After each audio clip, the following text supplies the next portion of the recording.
This is our favorite method for making triangle squares. It works for any size and results in 2 identical triangle square units. Begin with 2 squares measuring 7/8 of an inch larger than the desired finished size of the triangle square. On the wrong side of one square, draw a diagonal line from corner to corner across the square. This will be your cutting line.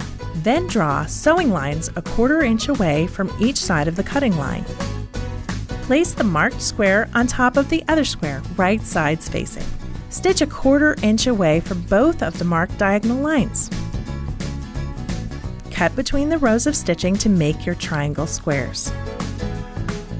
Press the seam allowances toward the darker fabric. And that's how you create quick piece triangle squares.